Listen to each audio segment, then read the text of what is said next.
Bonsoir à tous. Ce soir, nous recevons Maurice Gironcel, maire et conseiller départemental de Sainte-Suzanne. La semaine dernière, la presse a révélé que le maire communiste sera bientôt convoqué devant le tribunal correctionnel pour achat de voix. La plainte déposée repose sur un enregistrement. Bonsoir Maurice Gironcel. Bonsoir. Alors, si votre avocat s'est déjà exprimé, vous n'avez pas encore rien dit. Alors, voici ma première question. Comment vous avez réagi à cette convocation ? Vous savez, c'est toujours dans des moments difficiles d'être effectivement, d'apprendre également qu'on va donc être convoqué au tribunal. Je n'ai pas encore eu accès au dossier, je ne sais pas ce qu'il y a exactement dans le dossier. Mon avocat a eu accès au dossier et bien sûr, j'attends toujours la convocation. Je n'ai toujours pas la convocation. Peut-être que je l'aurai au moment opportun, mais aujourd'hui donc... Vous voulez dire que vous avez appris votre convocation dans la presse ? Pas totalement dans la presse, comme heureusement d'ailleurs. Ouais. J'avais plus, mais pas la date. J'avais pas la date. Hein, c'est la presse qui a. Alors, est-ce que c'est vrai, c'est vraiment cette date ? Je verrai au moment de la convocation. Moi, donc, c'est quand même des moments difficiles. Je vais donc à nouveau approuver ma bonne foi, comme je l'ai fait par le passé, et donc j'irai donc au tribunal et je vais m'expliquer. Pour moi, c'est très important de m'expliquer et j'ai demandé également, donc, avant donc, de pouvoir prendre un peu de temps pour bien analyser les choses et tout, c'est pour cette raison que je ne me suis pas exprimé et j'ai demandé à mon avocat de le faire à ma place dans les médias. Aujourd'hui, donc, je tiens à m'exprimer pour dire que c'est vraiment difficile pour moi-même, difficile pour ma famille, parce que c'est vrai ce sont des choses eh bien, qu'on préférait ne pas avoir à faire, mais vous savez, cette méthode qui a été employé, essayer de me piéger pour, eh bien, soi-disant, d'acheter, on dit l'achat d'une voix, mais j'ai eu le résultat des élections, vous savez, j'ai eu plusieurs centaines de voix d'avance. On va revenir juste après sur sur le résultat des élections, vous aurez l'occasion d'en parler aussi. Alors, je vais rentrer tout de suite dans le Gironcel. Cette voix, il y a deux voix sur cet enregistrement. Il y a une des deux, c'est bien la vôtre ? Ben oui, je n'ai jamais dit le contraire. Hein, d'autant plus quand cette dame me téléphone, dit ses problèmes de détresse et tout. Et vous savez, moi je suis un homme politique, je suis donc un homme social, je suis un militant syndicaliste avant tout. J'ai bourlingué pendant quelques années en France métropolitaine. J'ai été dans l'immigration réunionnaise pendant plus de 16 ans en France. J'ai donc travaillé dans des grandes difficultés, j'ai fait un peu tous les métiers. J'ai commencé par le bas et je connais la détresse. Je connais les problèmes des travailleurs, je connais la détresse également des familles et en particulier aujourd'hui, avec le problème du chômage je reviendrai là-dessus si vous voulez tout à l'heure, avec la détresse qu'il y a au niveau des familles aujourd'hui. Hein, tout à l'heure, avant de commencer l'émission, je vous disais que, par exemple, en face de la mairie, dans l'opération d'Ille-et-Caravelle, il y a des familles monoparentales, il y a plus de 54% des familles sont familles monoparentales avec des grosses difficultés sociales et tout. Donc quand une personne me téléphone en disant qu'elle est dans la détresse sociale, bon, c'est tout naturellement que je la reçois, c'est pas plus compliqué que ça. Et je pense que c'est... j'ai écouté sa détresse et je lui ai dit tranquillement que je verrais son problème au moment, quand c'était le samedi soir, la veille d'élection, je ne pouvais pas donc voir son problème avant le lundi d'après, au niveau du CCAS et tout. J'ai dit, bon, je verrai donc, elle m'a dit également qu'elle souhaitait avoir un logement. J'ai dit, je verrai également, parce qu'elle avait un logement déjà. Elle disait que le logement était trop petit. J'ai dit, écoutez, on verra ça également. Si vous avez déposé une demande de logement, on verra ça également avec les services de l'habitat, de la mairie. Ceux qui ont dit qu'elle intervenait elle avait fait une intervention près de vous pour une amie, c'est directement pour elle alors ? C'est pour elle, directement. D'accord. Bon, à un moment donné, également, que dans son frigo, il n'a plus rien pour ses marmailles et tout. Je comprends, de toute façon. Et vous savez, je reçois beaucoup de personnes dans des difficultés. Et c'est vrai que là, j'ai reçu cette personne, et à aucun moment, vous m'avez entendu dire également, écoutez, je sais que vous êtes en difficulté. Quand elle a insisté pour avoir une petite monnaie, je lui ai donné sa petite monnaie. Hein, vous avez donné combien vous lui avez donné ? Je crois que je donnais autour de 50 €. Je sais plus trop bien. J'avais dans ma poche, j'ai donné. Hein, elle a dit que j'ai donné 100 € pour l'acheter. Mais je pense que quand on écoute l'enregistrement, à aucun moment, je lui ai parlé. Donc, elle m'apprend même pendant pendant cet enregistrement, elle m'apprend même qu'elle est assesseure de mon adversaire. Et elle me dit, mais qu'est-ce qu'il faut faire? J'ai dit, écoutez, vous êtes assesseur à ce moment-là, c'est l'assesseur de Daniel Alamilou. Oui, je ne savais pas. C'est elle qui me l'apprend. D'accord. Ben, j'ai dit, écoutez, bon, vous voyez bien que j'étais vraiment, pour eux, c'était vraiment un coup monté. J'ai dit, écoutez, ben, vous faites votre travail comme il faut, on est ensemble, point final. En tout cas, si on écoute l'enregistrement, à aucun moment vous donnez l'impression que vous n'allez pas dans son sens. En tout cas, vous avez accédé à ce qu'elle vous a demandé. Ben, elle m'a demandé de voir son problème de logement. Ben, je lui ai dit, je verrai ça quand le service habitat sera ouvert, c'est le lundi. Elle m'a demandé également, concernant son problème de détresse sociale, je lui ai dit, bon, on verra ça avec le CCS. Et c'est à la fin, en plus. Elle insiste. Elle me dit, quand elle insiste, qu'est-ce qu'elle vous dit? Ben, vous avez entendu. Hein, est-ce qu'il n'y a pas une petite monnaie? Je dis, bon, ben, j'ai vu que, bon, pour moi, c'était une personne tellement, dans ses propos, qui paraissait donc quelqu'un qui était vraiment dans la détresse. Ben, j'ai fait. Et en plus, mais à aucun moment, en plus, je dirais également, mais c'est mon argent. C'est mes données personnelles. J'ai volé personne, là. J'avais dans ma poche de l'argent. Je peux donner à qui je veux mon argent. Et à aucun moment, j'ai dit à cette personne, écoutez, je vous donne ça, mais en même temps, votez pour moi. À aucun moment, je l'ai dit. Voilà. Si sur la bande, à aucun moment, en tout cas sur la bande, personne ne remis en cause ce que vous venez de dire, c'est-à-dire qu'il n'y a pas un moment où vous la demandez de voter pour vous, ou de demander aux autres d'appeler, ou de d'appeler à voter pour vous. Mais il y a une chose qui est vraie. Est-ce qu'à aucun moment, vous, l'homme politique d'expérience, vous vous êtes dit que vous êtes en pleine campagne électorale, lorsqu'on vous fait cette demande, ça va pas... Vous n'avez pas trouvé ça un peu ambigu, ne serait-ce que pour vous, parce que quelque part, vous êtes en pleine campagne électorale. On vous demande de dire, vous l'aurez pu le dire, je vous donnerai après. Ce n'est pas possible pour vous? Non, je crois que c'est pas du tout. J'ai dit d'ailleurs concernant ces problèmes de fond qu'elle avait. Hein. Là, elle me disait pour ce week-end, est-ce qu'elle peut pas avoir une petite monnaie pour donner quelque chose à manger à ses gamins et tout. Bon, ben, j'ai craqué, j'ai donné, effectivement, oui. Mais je pense que c'est n'importe quelle personne qui pourrait faire ça. Mais à aucun moment, je répète, hein, c'était pas conditionné pour. Mais ce qui est, là, je trouve quand même, et ça m'horripile, d'entendre, de dire, eh bien, que j'ai acheté donc un achat de voix et en faisant supposer que, eh bien, j'ai donné cet argent pour acheter quelqu'un. À aucun moment ça a été dans mon état d'esprit. Moi, je suis quelqu'un, je répète, quelqu'un d'honnête, quelqu'un qui souhaite, eh bien, aujourd'hui, je suis vraiment, ça me touche beaucoup, et je dis que je suis persuadé qu'elle n'est pas venue toute seule comme ça. Elle a dû... Parce que manipulée par quelqu'un? J'en sais rien. Mais vous savez, voilà quelqu'un qui demande à me voir. Elle vient me voir, je lui reçois, je discute. J'étais en plein porte-à-porte, j'étais en train de faire ma campagne électorale. Je prends un petit temps pour la recevoir, pour la discuter avec elle et tout. Et en même temps, dès que c'est terminé la conversation, elle vient dans l'intention, c'est manifeste, d'enregistrer, parce qu'elle l'a fait. Donc elle a essayé de me piéger, elle n'a pas réussi. Et dès que elle a terminé, qu'est-ce qu'elle fait? Elle prend l'enregistrement, elle va l'emmener à mon adversaire politique. Vous ne trouvez pas ça un peu louche? Je ne pourrais pas vous répondre à cette question-là, mais je voulais vous dire que cet enregistrement figurait dans le recours, justement, de votre adversaire. Tout à fait. Devant le tribunal administratif, puis devant le Conseil d'État. Vous avez quand même réussi à avoir gain de cause à chaque fois. L'élection n'a pas été annulée. Mais je l'ai dit tout à l'heure. Donc, on parle l'achat d'une voix. Et en même temps, j'ai gagné ces élections largement, hein, plusieurs centaines de voix, 452 voix exactement par rapport à mon adversaire. Il a fait des recours, il a été battu. Comme il a fait des recours en 2012, il a été battu. Comme il a fait des recours en 2014, il a été battu. Et là, la dernière élection qui a été battue en 2015, encore beaucoup plus. Là, il n'a pas osé faire des recours parce qu'il avait un retard de 1600 voix. Donc ça veut dire départemental. Voilà, au conseil départemental. Ça veut dire que c'est un mauvais perdant. Il a été votre premier adjoint. Oui, mais peu importe. Mais aujourd'hui, il a été mon premier adjoint.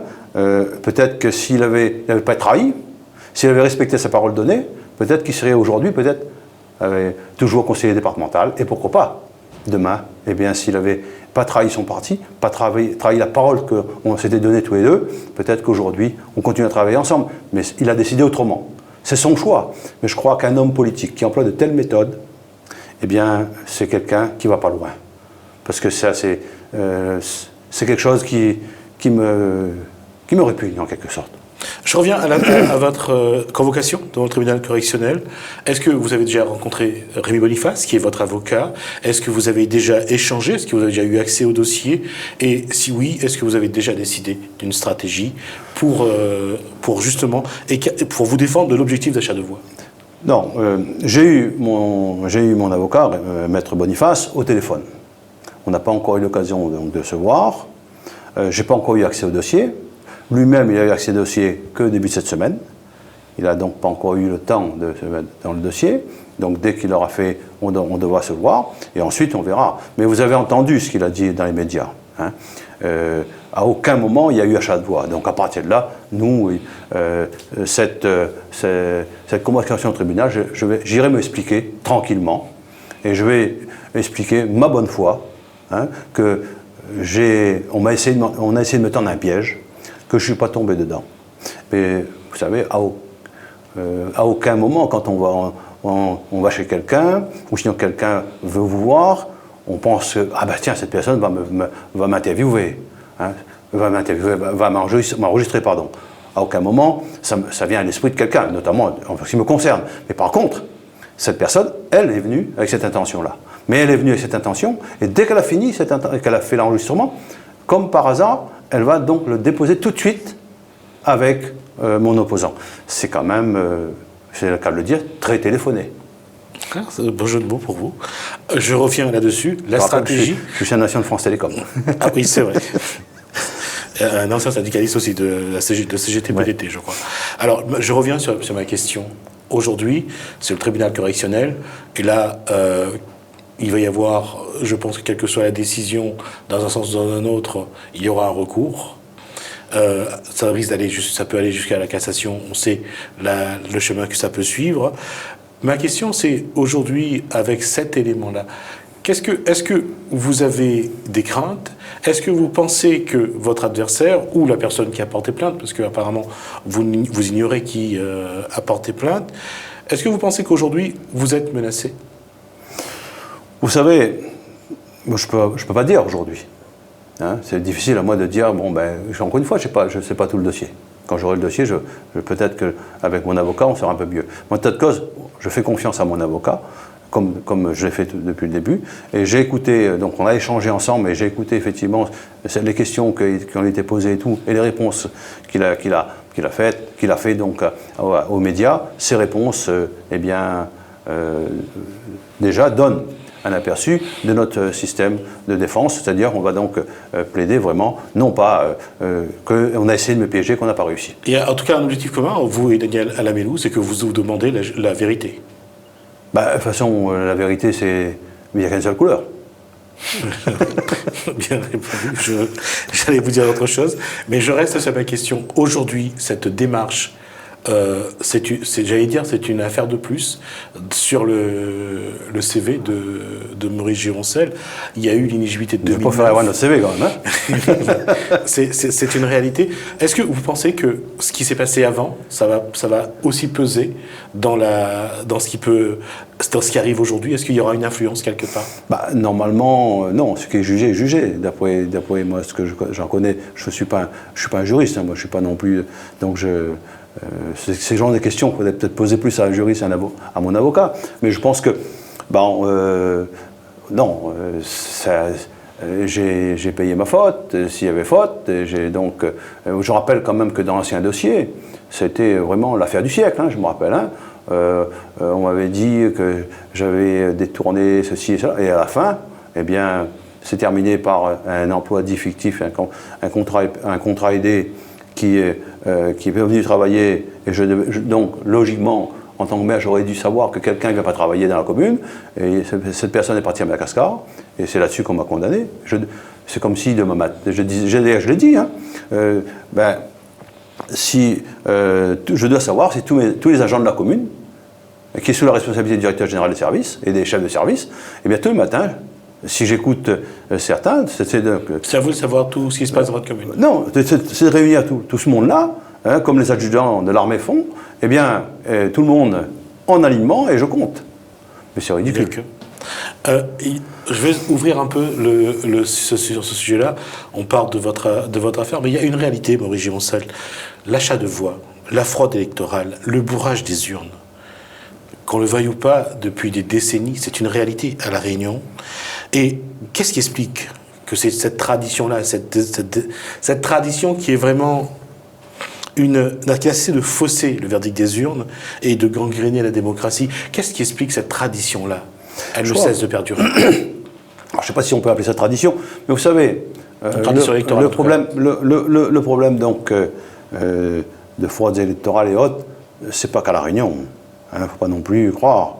Il y a aussi, ça se passe également en France, encore aujourd'hui. Donc il ne faut pas dire des choses uniquement, parce que là, c'est de dire que bon, les Réunionnais sont toujours exceptionnels. Non, je ne dis pas que c'est exceptionnel. Je vais expliquer là-dessus. On en revient à chaque élection, il y a toujours un recours, il y a toujours quelque chose. Mais le recours, les recours, bon, ben, on essaye toujours de dire, bon, on a essayé de fausser le résultat des élections, etc., etc. Celui qui pose un recours, il a le droit. Mais en général, les recours que j'ai eus, vous savez, hein, j'ai eu pas mal d'élections. À chaque élection, j'ai eu un recours. Tous mes recours, je les ai gagnés. Donc, quelque part, ça veut dire que eh bien, le verdict des urnes a été implacable. Et même y compris les dernières élections, 2012, 2014, 2015. J'ai vécu quand même pas mal d'années d'élections, là. Hein, donc, pareil. Hein, et 2012, c'était pas facile. En 2012, vous savez, j'avais eu la moitié de l'équipe, pour pas dire. Oui, la moitié de l'équipe qui était opposée. Juste revenir sur 2012, vous sortiez de votre inéligibilité, qui a été raccourcie d'1 an, je crois. Vous êtes donc revenu parce que vous aviez passé un accord avec Yolande Posé à l'époque. Et vous deviez retrouver votre équipe, avec entre autres Daniel Alamilou. Exactement. Et une partie n'a pas souhaité démissionner pour qu'il y ait une nouvelle élection. Et finalement, après, il y a eu... c'est pas une partie. Je crois que c'est surtout la personne qui était responsable actuellement à la tête de... Les deux personnes qui étaient à la tête de la municipalité, c'est ces deux personnes qui ont monté une liste contre moi. Donc, il ne faut pas qu'on dise l'équipe ou autre. C'est bien, il y a bien des responsables. Aujourd'hui, pour vous, c'est Yolande Posé et Daniel Alamilou? Bien sûr. D'accord. C'est clair. C'est eux qui ont refusé. Alors que quand on reprend les images d'archives, hein, je me rappelle bien, c'était pratiquement, y compris des larmes, quand j'ai passé l'écharpe à Madame Yolande Posé, elle disait, Maurice, eh bien, quand tu retrouves tes droits, c'est tout à fait normal que, eh bien, on soit à nouveau avec toi. Elle n'a pas respecté la parole donnée, c'est tout. Alors, je vais revenir à ce que je disais. Cette histoire d'achat de voix, aujourd'hui, elle prend de l'importance. Peut-être, hein, c'est une hypothèse que je pose. Est-ce que c'est parce qu'à La Réunion, cette tradition électorale, qui est la fraude électorale, qui est l'achat de voix, qui est le bourrage des urnes, est-ce que ça n'a pas trop perduré? Je crois, vous savez, aujourd'hui, on parle de démocratie. La démocratie, c'est dur à la faire vivre. Parce qu'il y a encore, malheureusement, quand on a un problème de chômage aussi important dans notre pays, quand on essaye également de dire, bon, on va donc donner quelques contrats aidés pour apaiser un petit peu la tension, et aussi pour dire, bon, ben, peut-être c'est... Donc, quelque part, la démocratie, là, il y a des coups de canif dedans, dans cette démocratie. Donc, ça veut dire que, eh bien...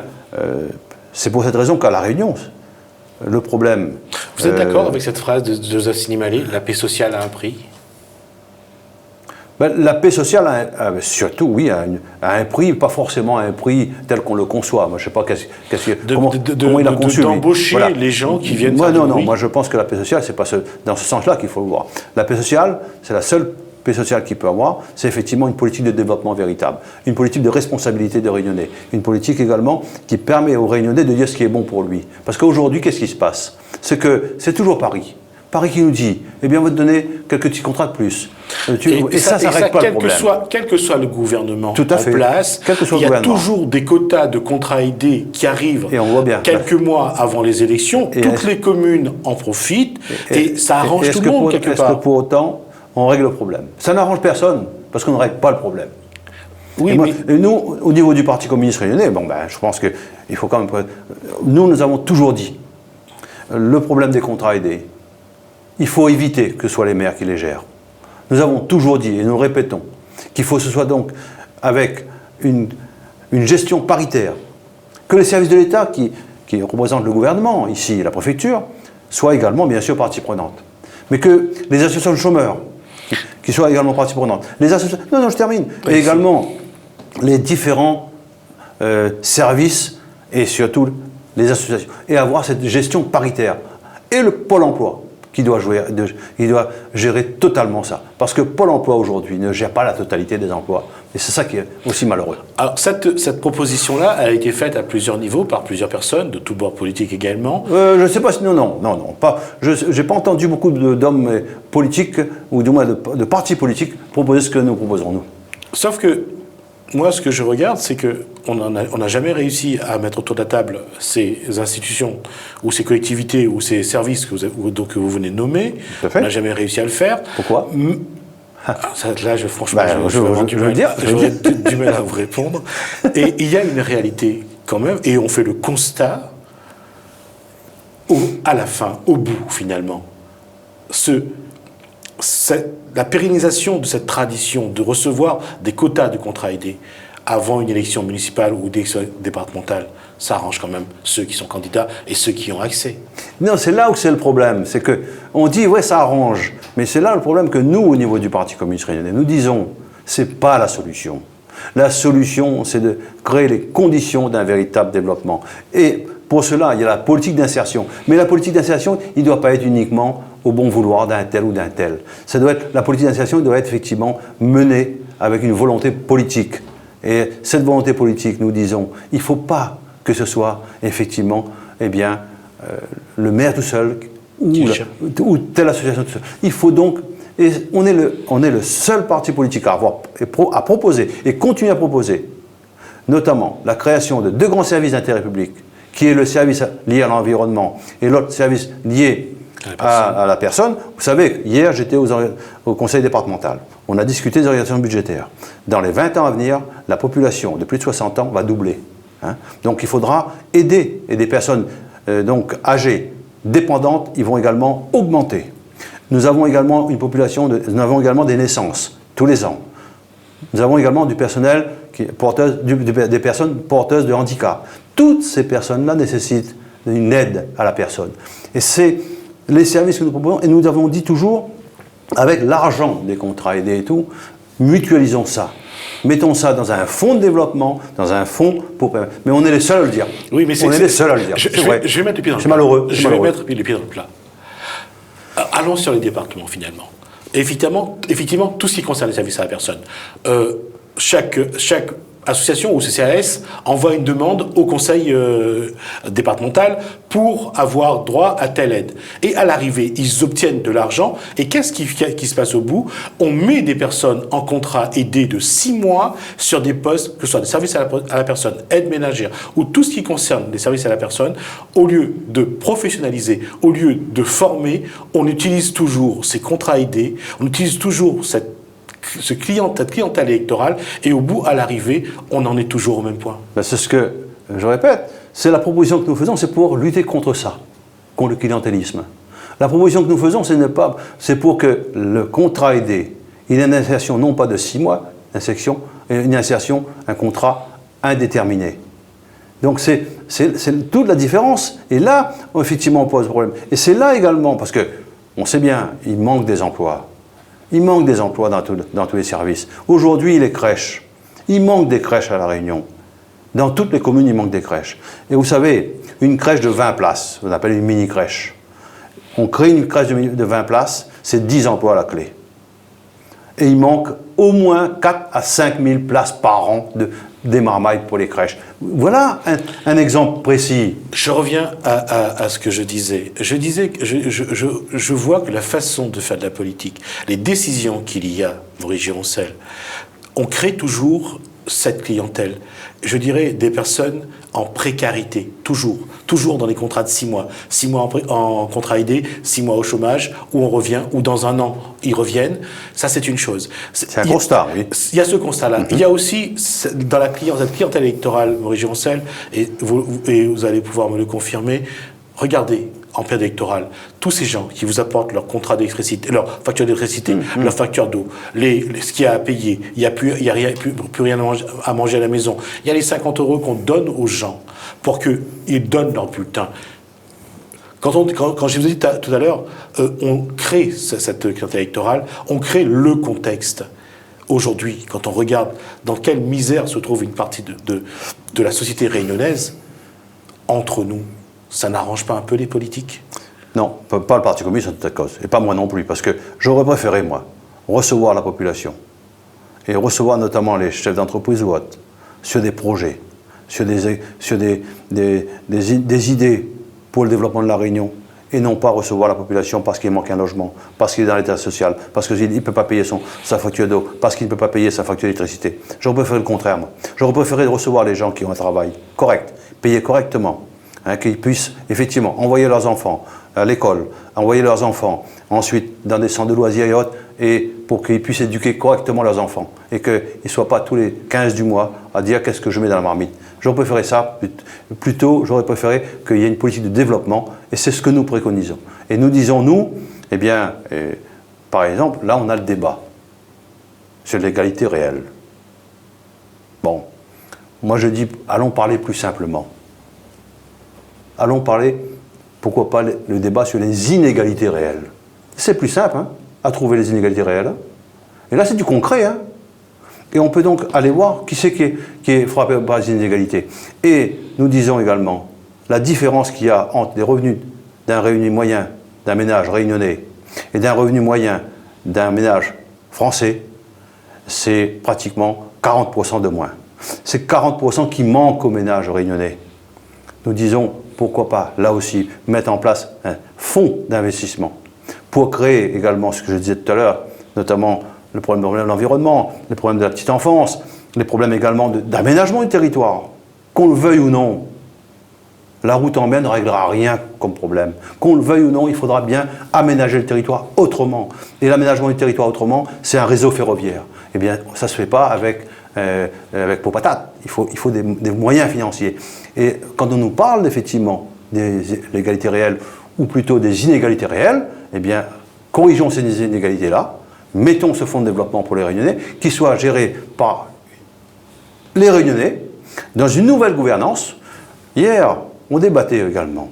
Quand je disais tout à l'heure, c'était la morosité ambiante au niveau du conseil départemental, parce que, bon, on ne peut plus faire ci, on ne peut plus faire ça, parce qu'on n'a plus de moyens.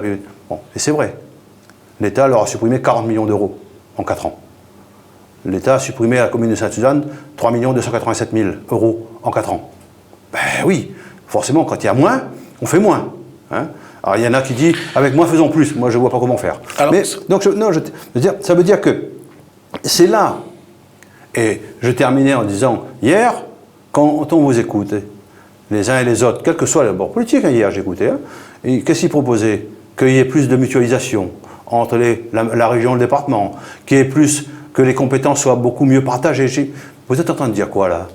Vous êtes en train de dire, il faut effectivement une seule assemblée alors? On y arrivera un jour? Avant de parler de l'Assemblée, je voulais juste revenir sur ce que je disais. Je disais qu'il y a une paupérisation donc d'une partie de la population, une vraie misère sociale qui se met en place.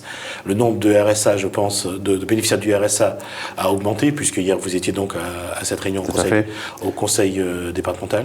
Combien on est de bénéficiaires aujourd'hui? On est à plus de 100 000 familles qui perçoivent le minimum social. D'accord. Alors, quand on voit le nombre de personnes qui sont au chômage, entre 150 et 180 000, quand on voit le nombre d'illettrés, plus de 200 000, quand on voit le nombre de familles qui bénéficient du RSA, plus de 100 000, je trouve que quand on regarde le bilan politique de ces 20 dernières années, On ne va pas mettre tout le monde dans le même panier et on ne va pas non plus jeter le bébé avec l'eau du bain. Il y a quand même un constat. La politique s'est trompée. La politique qui a été menée par les différents gouvernements dans notre pays, ça a toujours été une politique d'intégration et d'assimilation. Et ça montre aujourd'hui, eh bien, qu'on est arrivé au bout. On est arrivé au bout d'un système. Ça fait 70 ans que des Réunionnais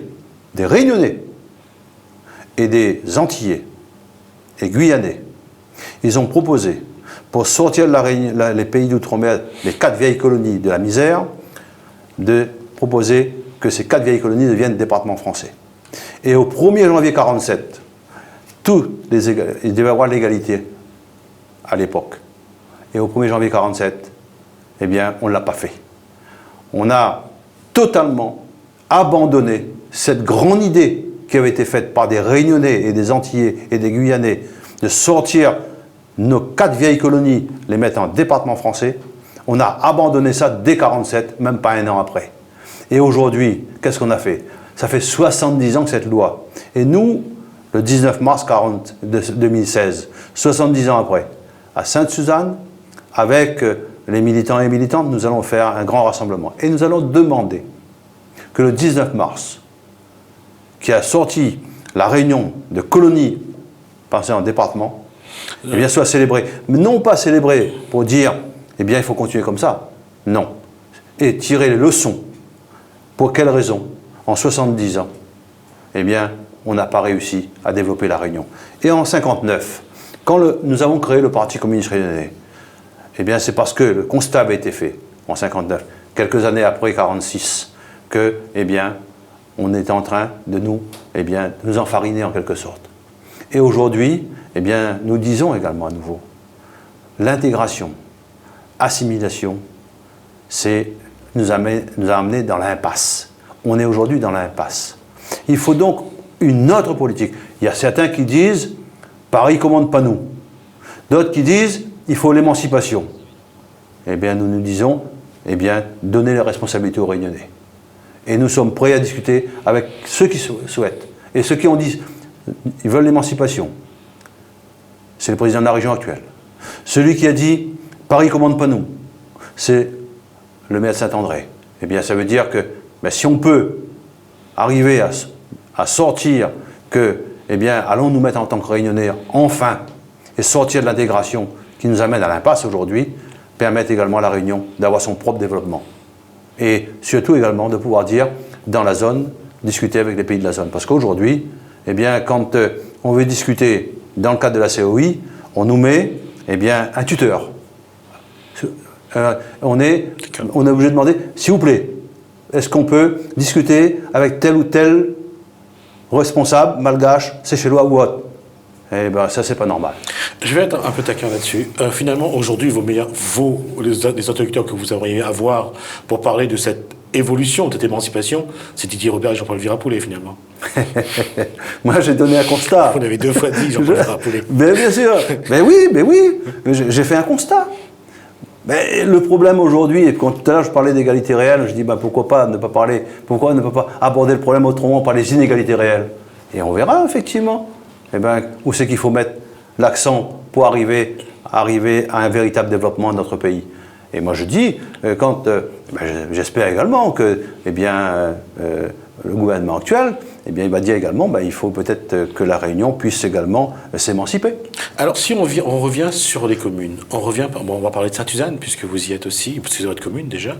Là, aujourd'hui, on a parlé de restrictions de budget au conseil départemental. La DGF a également diminué donc, dans les communes. Il faut savoir que cette dotation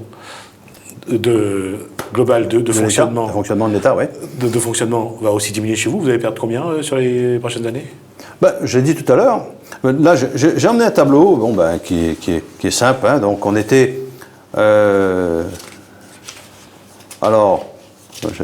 on était en 2013, on avait 3 370 000 euros de dotation globale de fonctionnement. En 2014, 3 173 000. En 2015, 2 619 000. moins 554 000 euros. Nous aurons en 2016 2 150 000, moins 469 000 euros. Nous allons percevoir en 2017 seulement 1 650 000 euros, soit une perte totale en 4 ans de 3 827 000 euros. Ça, c'est la commune de Sainte-Suzanne. Mais hier, je disais, le conseil départemental, moins 40 millions. Et en même temps, l'État doit au conseil départemental des millions et des millions. Un peu plus de 700 millions, je crois. Oui, près de 700 millions sur les problèmes de transfert du revenu de solidarité. Je reviens à ça, et justement, les moyens se réduisent, les recettes se raréfient. La question est, comment vous allez, vous en tant que maire, justement, avec cette population en précarité, en détresse, est-ce que vous allez pouvoir avoir, un langage direct? Il y a des contrats qui vont arriver à terme, des contrats chez vous aussi, je crois. Comment allez-vous leur dire, on a moins d'argent, vous ne pouvez pas les garder? Ou est-ce que vous allez essayer, comme ça a été le cas de temps en temps, un contrat de 6 mois, on revient? Est-ce qu'il va y avoir un discours, j'allais dire, honnête et sincère envers des gens qui sont déjà dans la détresse? J'ai réuni mes militants il y a une quinzaine de jours, on était plus de 200, j'ai tenu ce langage-là. La Chambre régionale des comptes, qui donc, tous les 4-5 ans, regarde les comptes des communes. Donc on aura, nous, notre rapport de la Chambre régionale des comptes qui va être mis en débat au prochain conseil municipal du 25 février. Qu'est-ce que nous dit la Chambre régionale des comptes? Plus de renouvellement de contrat. Qu'est-ce que nous dit? La masse salariale a trop augmenté. C'est-à-dire le pouvoir d'achat, en gros, si on augmente la masse salariale, c'est le pouvoir d'achat des gens, des travailleurs. Est-ce que ça s'est passé dans un contexte électoral ou parce que vous dites, vous, mairie, en tant qu'employeur, vous sentez le devoir d'embaucher des gens, même si derrière il faut augmenter les impôts? Vous savez, il y a eu de la part du gouvernement, ils ont mis en place la réforme des rythmes scolaires. Cette réforme des rythmes scolaires nous a été imposée. On nous a dit, on va vous donner 50 € par élève et par an, pour pouvoir faire face à la dépense supplémentaire. Vous savez combien ça nous coûte par an en plus? 700 000 € par an en plus pour la commune de Sainte-Suzanne, alors que nous avons 3 827 000 € de moins de dotation globale de fonctionnement. Okay. Voilà le problème. Donc, et en même temps, et on comprend la Chambre des comptes, on regarde vos comptes. Il dit attention, vous allez dans le mur. Donc elle nous fait des préconisations. Et une de ces préconisations, eh bien, ne renouvelez plus le contrat. Combien de contrats ne sont plus renouvelés à Sainte-Suzanne, à peu près? En gros, c'est entre 50 et 60. Des contrats de combien, ça? Contrat qui se termine. 10 mois, 1 an, 10 mois, 2 ans. 10 mois ou 20 mois, pardon. Ce qui veut dire qu'aujourd'hui, il y a donc 50 personnes qui vont se retrouver en fin de contrat, donc au chômage. Ils vont avoir les assédiques. Et moi, ce que je leur ai dit, j'espère que demain, les choses iront mieux donc, dans les finances communales et qu'on va pouvoir ensuite revoir. Et c'est la raison pour laquelle nous travaillons également avec d'autres services, d'autres collectivités, que ce soit le département ou la région et tout, pour mettre en place ce qu'on appelle l'État, ce qu'on appelle le plan Ravine, ce qu'on appelle les emplois verts et tout, pour pouvoir, là aussi, soulager la détresse sociale. Mais je répète, ce n'est pas la solution. Un contrat aidé, c'est une poire pour, en quelque sorte, soulager la soif, en quelque sorte. Mais ce n'est pas la solution. La solution, c'est d'avoir un emploi à déterminer. Alors là, vous parlez d'une solution temporaire, d'une solution très aléatoire. Est-ce qu'il ne faudrait pas, à un moment donné, que vous ayez un discours de rigueur en disant « vous ne pouvez pas là, vous devez garder cet argent-là pour trouver des solutions pérennes ». Est-ce que ce discours-là, un homme politique peut le tenir? Il y a deux choses. Je crois que la commune, ce n'est pas une entreprise comme n'importe quelle entreprise. La commune, c'est un service public. Nous devons donc assumer un service public pour la population. Et nous devons également, quand on met en place, quand l'État nous impose de mettre en place le rythme scolaire, nous devons accueillir les enfants dans les meilleures conditions possibles. Et ça nécessite des moyens. financiers, des moyens personnels que nous sommes obligés donc de recruter. Alors ça, c'est un... Mais il y a en même temps une collectivité, quelle qu'elle soit, parlons de la commune, son rôle aussi, c'est de créer les conditions pour que son territoire se développe avec des zones d'activité, mise en place de zones d'activité. C'est ce que nous faisons. Le quartier français, par exemple, où il y avait l'usine de quartier français en 82 qui a fermé. Ça a été un coup dur pour la commune de Sainte-Suzanne et surtout pour les familles. Quelques 300 familles se sont retrouvées du jour au lendemain d'une décision de fermeture d'usine au chômage. Eh bien, avec notre camarade Lucien Langenier à l'époque, nous avons dit, ben, on ne peut pas dire comme si rien ne s'est passé. Nous avons dit, il faut à nouveau créer les conditions pour que le quartier français redevienne le poumon économique de la commune. Nous avons fait avec la zone d'activité que j'ai inaugurée à Communebec, avec la CEMADER et la SINOR. Il y a des petites entreprises qui sont venues s'installer, ça a créé quelques emplois. Nous avons fait ensuite la petite zone commerciale, qui est la première zone commerciale, qui était avec notamment là où il y a donc les centers, les petits magasins de pièces automobiles, les magasins, une pharmacie, un laboratoire, vous voyez, une quincaillerie. Donc ça a été là aussi, la première petite zone économique également. Et nous avons ensuite, eh bien, quand j'avais, à l'époque, vous savez, Carrefour n'est pas venu à Sainte-Suzanne comme ça, hein. C'est pas parce que Carrefour, à un moment donné, le groupe Ayotte et Caillé, c'était le Caillé qui était également ensemble. Ils étaient ensemble. De l'enseigne Carrefour. Voilà, ils étaient à Continent à l'époque. Ils étaient ensemble. Eh bien, c'est pas. Ils n'ont pas dit, tiens, on va aller à Sainte-Suzanne. C'était prévu d'aller à Sainte-Marie. Quand j'ai entendu ça, compte tenu qu'ils ont fait brûler la politesse par Jeanne Boscor, qui était Cora maintenant, je crois. C'était Jacques Château-Vieux. Sans faire publicité. Bon, j'ai demandé un rendez-vous directement à Caillé et également au groupe Ayotte. J'aurais dit, nous avons, nous, à Sainte-Suzanne, une douzaine d'hectares qui est classée en zone économique. Certes, certains disent en zone inondable. Mais vous avez vu les travaux qui ont été faits. Aujourd'hui, les travaux sont impeccables. Il n'y a pas d'inondation. Et, eh bien, j'ai réussi à convaincre ces deux entrepreneurs qui sont venus à Sainte-Suzanne. Et aujourd'hui, eh bien, dans peu de temps, le 24 février, je vais, avec le groupe Ayotte, avec également Bricolage, inaugurer Bricolage, une centaine d'emplois supplémentaires. Nous avons aujourd'hui sur le site, eh bien, plusieurs centaines de travailleurs sur le quartier français. Et ce n'est pas terminé. Donc, pour dire, il faut aussi une volonté politique de la part des élus. Je vais être peut-être un peu acerbe. C'est pour ceux, on le voit à chaque fois qu'il y a une grande surface ou une entreprise qui s'ouvre sur une commune, les emplois passent directement par la mairie où ils peuvent demander directement, envoyer leur CV directement à l'entreprise. Parce que souvent, il y a des quotas d'emploi qui sont, qui passent par la mairie, parce qu'ils passent par des responsables politiques. Non, il y a un accord entre Pôle emploi, l'entrepreneur, en l'occurrence le commerçant, et la mairie. Nous avons un certain nombre de CV et nous faisons parvenir également. Ben, ça va de soi, c'est de bonne guerre. On essaye de défendre les intérêts de sa commune. Il y a un quota pour la mairie. Voilà.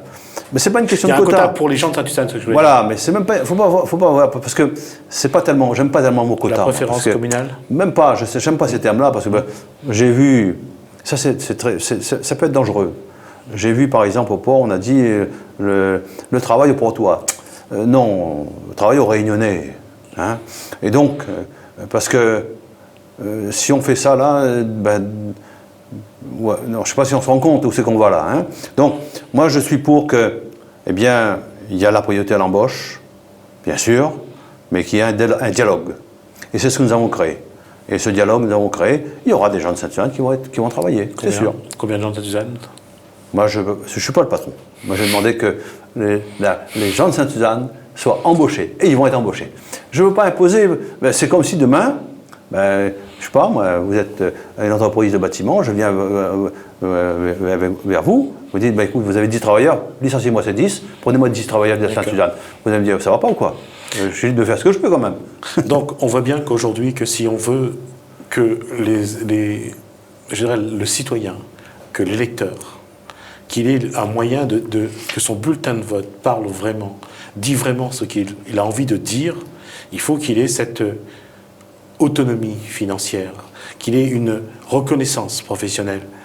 Aujourd'hui, c'est peut-être paradoxal, mais est-ce que les politiques veulent vraiment que le citoyen puisse vraiment s'exprimer en toute liberté? Moi, ça fait quelques années quand même que je milite.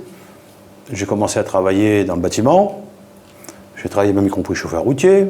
Je travaillais même moniteur à l'APK. Au 23e kilomètre au tampon. À Tampon. Ouais. J'ai travaillé également ensuite à France Télécom. J'ai fait 3 ans d'armée dans les commandos, dans les parachutistes, y compris une période mais également à l'élection étrangère à Calvi en Corse. Donc je connais un petit peu. Ça veut dire que, eh bien, à l'époque, quand le travailleur, il a son syndicat, il défend ses intérêts, et il est digne. Et le matin, quand il se réveille, il va travailler, et il défend son beefsteak. Il défend sa pinte de riz. Il défend son affaire. C'est normal. Mais quand on n'a pas de travail, c'est là le problème. C'est là que je dis, et vous avez raison, tout à l'heure, quand tu dis, je ne sais pas si on peut se tutoyer, tu as raison quand tu dis, par exemple, effectivement, eh bien, quand quelqu'un a un travail payé correctement, eh bien, il est plus digne et il peut également s'exprimer à travers son bulletin de vote. Je suis d'accord, quelque part. Mais pourquoi quelque part? Parce que je dis qu'il faut absolument également que celui qui aujourd'hui n'a pas de travail, c'est un travailleur sans travail. Il doit donc avoir le même respect. Lui aussi lutter. Et il doit dire, moi je lutte pour un travail, je lutte pour le développement de mon pays, et je dois lutter pour un programme. Et il ne doit pas dire, je vote pour un tel ou une telle, parce que ceci, parce que... Il doit dire, quel est le programme? Et moi j'ai toujours dit, quand on va aux élections, il ne faut jamais aller aux élections en disant, vous avez vu ce que j'ai fait? J'ai fait ci, j'ai fait ça, j'ai fait ci, j'ai fait ça. Les gens peuvent te répondre, heureusement, tu as été mis pour ça. Oui. Moi, je dis toujours, eh bien, on doit dire et faire en sorte que la population adhère à un projet. Et que ce soit un contrat, en quelque sorte. Un contrat entre, quand on fait des élections, un contrat entre l'électeur et l'équipe qui mène une bataille électorale.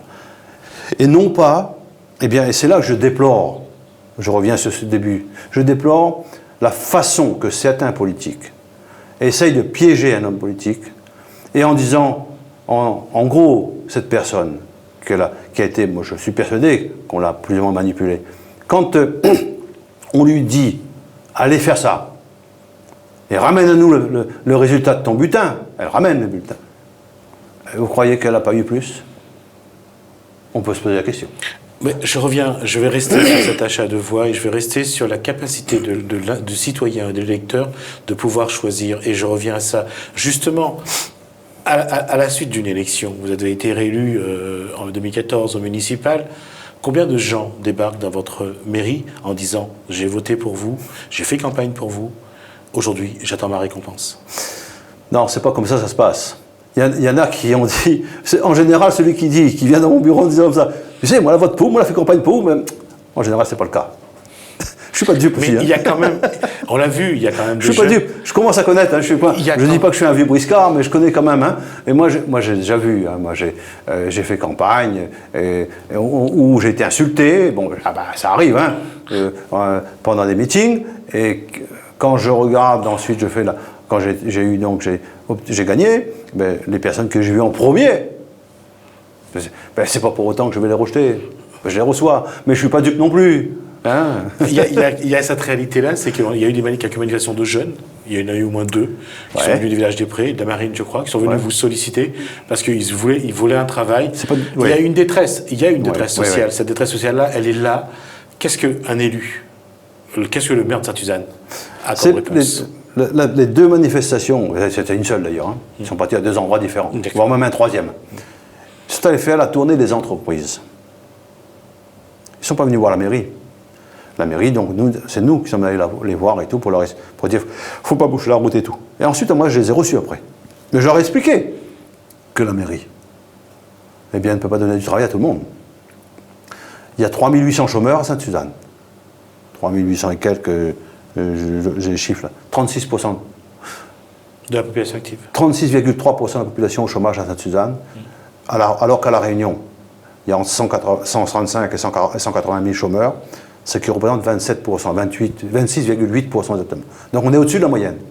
Donc moi j'aurais dit ça, j'ai tenu ce langage de vérité, de responsabilité.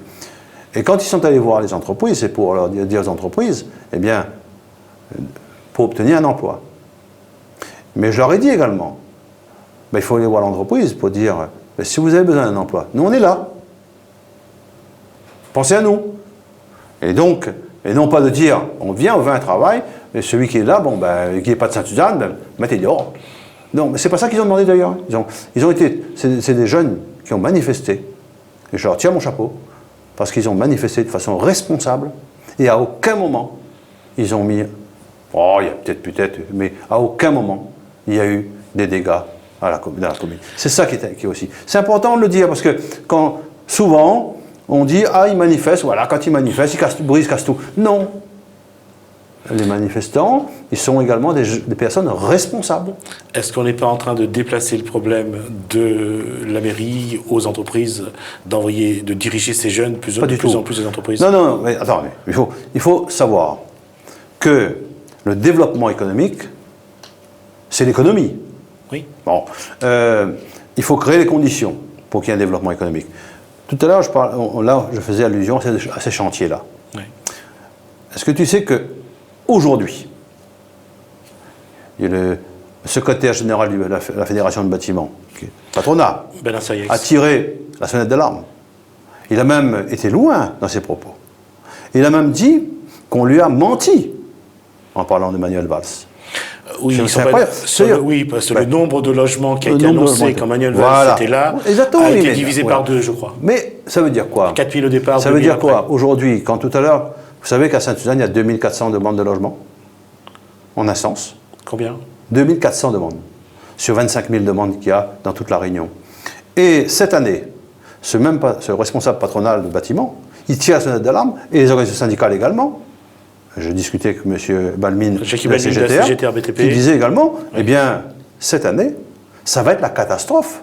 Au premier semestre 2015, le nombre de logements programmés est en diminution de près de 40% par rapport à 2014. Enfin, de 2007 par rapport à 2015. C'est incroyable. Sur ce chiffre, j'ai discuté avec Jackie Belmin, effectivement, là-dessus. Oui, j'ai ce chiffre-là. Les chiffres ont diminué et surtout, ce qui est encore plus embêtant pour Jackie Belmin, c'est qu'aujourd'hui, la commande publique est au point mort et qu'on ne sait pas, après la nouvelle route du littoral, qu'est-ce qu'elle va être le chantier qui va venir. Tiens, on parle de la commande publique, mais c'est important, la commande publique.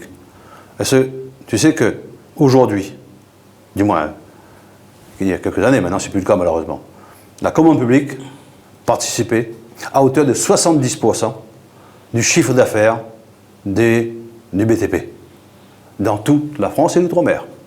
Aujourd'hui, eh bien, la commande publique, elle dégringole. Quand il n'y a plus de commande publique, il n'y a plus d'activité. Quand il n'y a plus d'activité, il y a du chômage qui augmente. Et ça, c'est la réalité. Oui, cette réalité-là, évidemment, on va boucler la boucle, on y revient, c'est qu'à chaque fois qu'il y a du chômage, il y a de la précarité. Et à chaque fois qu'il y a de la précarité, il y a des personnes en perte de respect, de dignité. Ces personnes que, souvent, des gens vont voir envoyés par des élus, des politiques, pour des bulletins de vote, pour pouvoir avoir une clientèle électorale.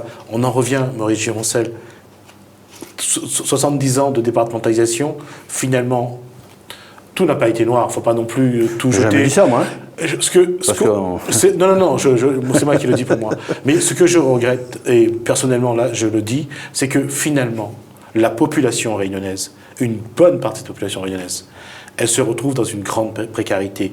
Et ça, qu'on le veuille ou pas. Lorsque je prends l'exemple de l'achat de voix dont on a commencé à parler aujourd'hui, je veux dire, cet achat de voix-là, il va continuer parce qu'aujourd'hui, cette population-là est dans une telle précarité, une telle détresse, je ne vois pas comment ça va empêcher ceux qui n'ont pas de scrupules de les manipuler, de l'utiliser. Non, moi je fais confiance aux politiques, quel qu'il soit son bord.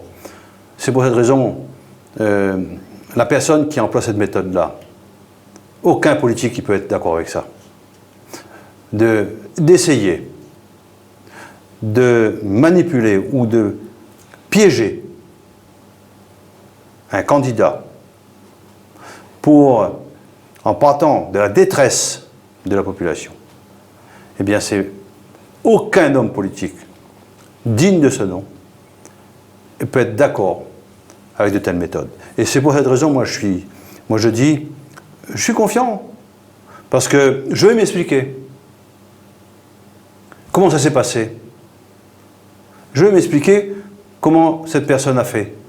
Et ensuite, eh bien, la vérité, comme j'ai dit tout à l'heure, n'a une seule couleur. À un moment donné, cette personne, il faudra bien qu'elle dise qui c'est qui lui a commandé cette affaire. Qui c'est qui a commandé ça? Parce que moi, ce qui me concerne, moi, je reste persuadé que cette personne, eh bien, dans sa tête, elle a des problèmes, elle a des soucis, elle est au chômage, peut-être. Et donc, moi, c'est pas elle que j'incrimine. C'est pas elle. Moi, j'incrimine celui qui a commandé ou qui a des idées aussi tordues, en quelque sorte. Il faut être vraiment tordu dans sa tête pour faire un truc pareil. Hein. Et je crois qu'aujourd'hui, eh bien, bon, j'irai m'expliquer. Et moi, je suis confiant dans le résultat de mes explications. Brigitte Gironcel, merci. Merci moi qui vous remercie pour cette heure d'explication. Merci nous avoir accordé à nous vos premiers propos suite à cette convocation donc révélée, je rappelle donc par la presse concernant une convocation par le tribunal correctionnel suite à une plainte pour achat de voix. On verra quelles seront les suites de cette affaire dans les semaines, voire dans les mois à venir, parce qu'on ne sait pas quel va être le calendrier du tribunal correctionnel. En tout cas, on sera là donc pour poursuivre. Donc, merci Brigitte Gironcel. Je rappelle donc que vous êtes maire et conseiller départemental de Sainte-Suzanne. Secrétaire général du Parti communiste réunionnais, quand même. Ça aussi, c'est important. Effectivement. C'est le plus important, peut-être. Et secrétaire général du Parti communiste réunionnais. Merci Brigitte Gironcel. Merci à la régie de nous avoir accompagnés et merci de nous avoir permis de faire ce face-à-face. Merci à vous de nous suivre régulièrement et de nous être fidèles. Merci à tous ceux qui sont là et qui font de Télé Créole une télé de proximité. Donc, je vous souhaite de continuer bien votre soirée sur Télé Créole. Bonsoir chez vous.